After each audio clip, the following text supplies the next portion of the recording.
Hi friends, welcome back to my channel. சின்ன குழந்தைங்கள்லேருந்து வயசானவங்க வரைக்கும் எல்லாருமே சாப்பிடக்கூடிய முக்கியமான ஒரு பொருள் தான் கேழ்வரகு. அதாவது ராகி, கேப்பை இந்த மாதிரி எப்படி வேணாலும் சொல்லலாம். இதில் கால்சியம், இரும்புச்சத்து, நார்ச்சத்துன்னு எல்லா சத்துக்களும் நிறைய இருக்குது. குழந்தைகள் பிறந்து 6 மாதத்துலேருந்தே ராகியை ஊற வச்சு பால் எடுத்து நிறைய வகை வகையாக செஞ்சு கொடுப்பாங்க. குழந்தைகள் ரொம்ப மெலிஞ்சு எடை ரொம்ப கம்மியாக இருக்காங்க அப்படின்னா எடையை கூட்டுறதுக்கும் அவங்களுடைய உடல் ஆரோக்கியத்துக்கும் 6 மாதத்துலேருந்தே கொடுக்க ஆரம்பிப்பாங்க. வயசானவங்களுக்கு கூட இது கொடுக்கறதுனால ஈஸியாக டைஜஷன் ஆகிடும். எலும்புகள், மூட்டு தேய்மானம் இந்த மாதிரி பிரச்சனைகள் எல்லாமே சரியாயிடும். இப்படி நிறைய ஆரோக்கியம் நிறைஞ்சிருக்கிற இந்த ராகியை வச்சு இன்னைக்கு ஒரு ரெசிபி நான் உங்களுக்கு செஞ்சு காட்ட போகிறேன். வெறும் புட்டு, களி இந்த மாதிரி எல்லாம் செய்யாமல் கொஞ்சம் டிஃப்ரெண்ட்டாக இந்த மாதிரி செஞ்சு கொடுத்தீங்கன்னா கண்டிப்பாக வீட்டில் இருக்கிற குழந்தைங்க விரும்பி சாப்பிடுவாங்க. இதில் கால்சியம் ரொம்ப அதிகமாக இருக்கிறதுனால எலும்புகள் தேய்மானத்துக்கு ரொம்பவே நல்லது. எலும்புக்கு நல்ல ஒரு வலிமையை சேர்க்கும். அது மட்டும் இல்லைங்க, சர்க்கரை நோயாளிங்களுக்கு இதை சாப்பிட்றது ரொம்ப ரொம்ப நல்லது. அவ்வளோ சீக்கிரத்தில் ரத்தத்தில் சர்க்கரையுடைய அளவை அதிகரிக்க செய்யாமல் பாதுகாக்கும். உடம்புல ரத்தம் ரொம்ப கம்மியாக இருக்கிறவங்களுக்கு இரும்பு சத்து அதிகரிக்கிறதுக்கு இந்த ராகியை வாரத்தில் ஒரு முறை செஞ்சு கொடுத்தோம் அப்படின்னா ஹீமோக்ளோபினுடைய அளவு அதிகரிக்கும்.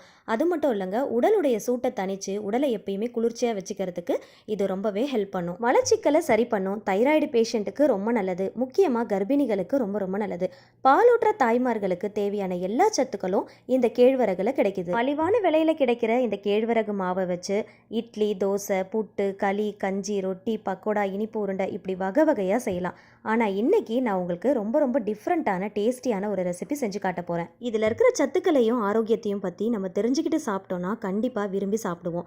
1 கப் அளவுக்கு ராகி மாவும் 1/4 கப் அளவுக்கு தேங்காயும் இருந்தால் கண்டிப்பாக இந்த டேஸ்டியான ரெசிபியை ஒரு முறை செஞ்சு ட்ரை பண்ணி பாருங்கள். வீட்டில் இருக்கிற குழந்தைங்க விரும்பி சாப்பிடுவாங்க. எப்படி செய்யலான்னு பார்க்குறதுக்கு முன்னாடி சேனலை மறக்காமல் சப்ஸ்கிரைப் பண்ணிக்கோங்க.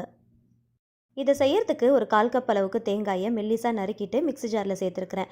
வாசனைக்காக ஒரே ஒரு ஏலக்காய் சேர்த்துக்கலாம். உங்களுக்கு விருப்பம் இருந்தால் நீங்கள் சுக்கு கூட சேர்த்துக்கலாம். இதை நல்லா ஃபஸ்ட்டு பல்ஸ் மோடில் நல்லா துருவிட்டு எடுத்துகிட்டு வந்துடலாம். இதிலேருந்து ஒரே ஒரு டேபிள் ஸ்பூன் மட்டும் தனியாக எடுத்து ஒரு பவுலில் வச்சுக்கோங்க. கரெக்டாக ஒரு டேபிள் ஸ்பூன் அளவுக்கு மட்டும் எடுத்து வச்சுக்கோங்க. இது எதுக்கு அப்படிங்கிறத நான் உங்களுக்கு சொல்கிறேன். இப்போ மிச்சம் இருக்கிற தேங்காயில் தண்ணி ஊற்றி நல்லா அரைச்சி எடுத்துகிட்டு வந்துடலாம்.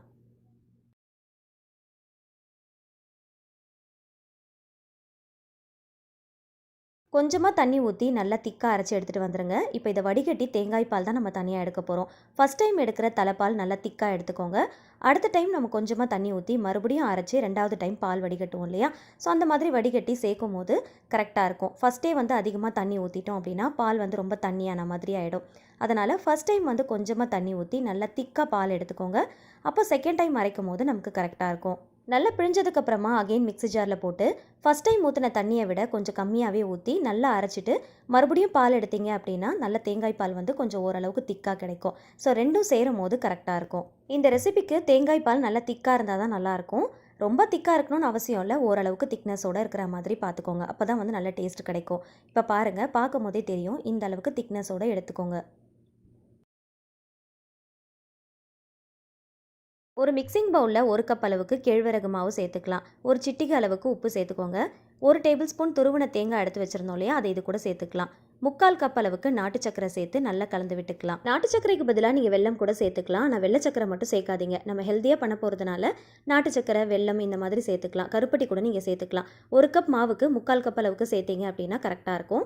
இது கூட 1 டேபிள் ஸ்பூன் அளவுக்கு நெய் சேர்த்துக்கலாம். நெய் சேர்த்தோம் அப்படின்னா நல்ல மணமாக இருக்கும், நல்ல சுவையாகவும் இருக்கும். உங்களுக்கு விருப்பம் இருந்துச்சுன்னா சேர்த்துக்கோங்க, இல்லைனா ஸ்கிப் பண்ணிடுங்க. நம்ம சேர்த்துருக்கிற எல்லா பொருளையும் ஒன்று சேர நல்லா கை வச்சு நல்லா அழுத்தி பிசைஞ்சு விடுங்க. அதுக்கப்புறம் கொஞ்சமாக தண்ணி சேர்த்து நல்லா சப்பாத்தி மாவு பதத்துக்கு பிசைய போகிறோம். ரொம்ப அதிகமாக தண்ணி சேர்க்கக்கூடாது. கரெக்டாக 3 டேபிள் ஸ்பூன் அளவுக்கு மட்டும் சேர்த்துக்கோங்க. இது பிசையறதுக்கு அதிகமாக தண்ணி தேவைப்படாது. ஏன்னா நம்ம இதில் நாட்டு சக்கரை, வெல்லம் இந்த மாதிரி சேர்க்குறோம் இல்லையா? இது கூட கொஞ்சமாக தண்ணி சேர்க்கும் போது நல்லா இலகி வர ஆரம்பிக்கும். ஃபஸ்ட்டே அதிகமாக தண்ணி சேர்த்துறாமல் நீங்கள் கொஞ்சம் கொஞ்சமாக தண்ணியை தெளித்து கூட பிசைஞ்சிடலாம். நான் ஏற்கனவே இந்த ரெசிபியை செஞ்சுருக்கிறதுனால எனக்கு தண்ணியோடைய அளவுகள் கரெக்டாக தெரியும். அதனால் கரெக்டாக நான் 3 டேபிள் ஸ்பூன் அளவுக்கு மட்டும் சேர்த்துருக்கிறேன். சப்போஸ் நீங்கள் செய்யும் போது தண்ணியோடைய அளவுகள் கூடிருச்சு அப்படின்னா ஒரு 2லேருந்து 3 டேபிள் ஸ்பூன் அளவுக்கு கூட மாவு சேர்த்துட்டு பிசைஞ்சிங்க அப்படின்னா கரெக்டாக இந்த மாதிரி சப்பாத்தி மாவு பதத்துக்கு வந்துடும். ரொம்ப டைட்டாக இறுக்கமாக பிசைஞ்சிடாமல் கை வச்சு பார்க்கும்போது நல்லா சாஃப்டாக இருக்கிற மாதிரி பிசைஞ்சு எடுத்துக்கோங்க. கையில் கொஞ்சமாக நெய் தடவிக்கோங்க. அப்போ தான் ஒட்டாமல் இருக்கும். கொஞ்சம் கொஞ்சமாக மாவு எடுத்து நல்லா உருட்டிக்கோங்க. உருட்டிட்டு ஒரு விரலை வச்சு அழுத்துனீங்க அப்படின்னா அழகாக ஒரு டிசைன் மாதிரி வந்துடும். கொஞ்சம் கூட விரிசல் இல்லாமல் நல்லா உருட்டிக்கோங்க. கரெக்டாக நீங்கள் பக்குவமாக பிசைஞ்சிங்க அப்படின்னா உருட்டும் போது கண்டிப்பாக விரிசல் வராது. அப்படியே விரிசல் வந்தாலும் லைட்டாக சைடில் வந்து அழுத்தி விடுங்க. இப்போ பாருங்கள், கரெக்டாக உருட்டிட்டு ஒரு விரல் வச்சு அழுத்தும் போது கொஞ்சம் கூட விரிசல் இல்லாமல் இந்த டிசைன் அழகாக வந்திருக்கு. இந்த மாதிரி தான் செய்யணும் அப்படிங்கிற அவசியம் இல்லை. உங்களுக்கு எப்படி விருப்பம் இருக்கோ அந்த மாதிரி செஞ்சுக்கலாம். வேறு ஏதாவது டிசைன் மாதிரி பண்ணணும்னு நினச்சாலும் நீங்கள் பண்ணிக்கலாம். இல்லைனா வெறும் உருண்டையாக உருட்டி கூட நீங்கள் வச்சுக்கலாம். இந்த மாதிரி செய்யும் போது பார்க்குறதுக்கு கொஞ்சம் அழகாக இருக்கும், செய்யறதுக்கும் கொஞ்சம் ஆசையாக இருக்கும். அதனால் இந்த மாதிரி நான் செஞ்சுருக்கிறேன். வீட்டில் குழந்தைங்க இருக்காங்க அப்படின்னா அவங்களுக்கு இந்த மாதிரி சொல்லிக் கொடுங்க. அவங்களும் என்ஜாய் பண்ணி செய்வாங்க. நமக்கு வேலை முடிஞ்ச மாதிரி இருக்கும். இந்த மாதிரி எல்லாத்தையும் ஃபஸ்ட்டு செஞ்சுட்டு ஒரு தட்டில் அடுக்கி வச்சுக்கலாம். ஒரு ஸ்டீமர் பிளேட்டில் வாழை இலையை வச்சுட்டு இதுக்கு மேலே கொஞ்சம் அடுக்கி எடுத்துக்கிறேன். ஒன்று மேலே ஒன்று வச்சா கூட கவலை இல்லைங்க. வெந்து வரும்போது எடுக்கும் போது ரொம்ப ஈஸியாக தான் இருக்கும். மாவோட வைக்கிறோமே ஒட்டிருமோ அப்படின்ற கவலை வேண்டாம். இந்த மாதிரி வச்சுட்டு நீங்கள் வேக வச்சுட்டு எடுக்கும் போது கரெக்டாக இருக்கும். ஸ்டீமர் பிளேட் இல்லை அப்படின்னா இட்லி பாத்திரத்தில் கூட நீங்கள் வச்சு வேக வைக்கலாம். வாழை இலை வைக்கணும் அப்படிங்கிற அவசியம் இல்லை. வச்சோம் அப்படின்னா இன்னும் கொஞ்சம் சுவையாக இருக்கிற மாதிரி இருக்கும், நல்ல வாசமாக இருக்கிற மாதிரி இருக்கும், உடம்புக்கும் ரொம்பவே ஹெல்த்தியாகவும் இருக்கும்.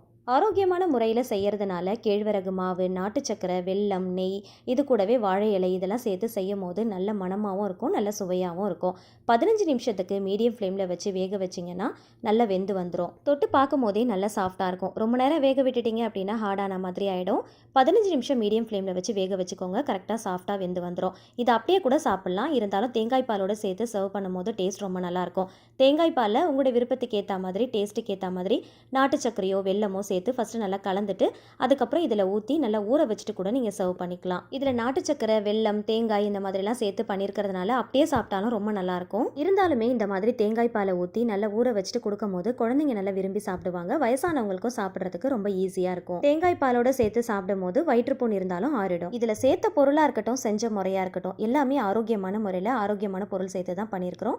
ஸோ கண்டிப்பாக உங்கள் வீட்டில் இருக்கிற எல்லாருக்குமே செஞ்சு கொடுங்க.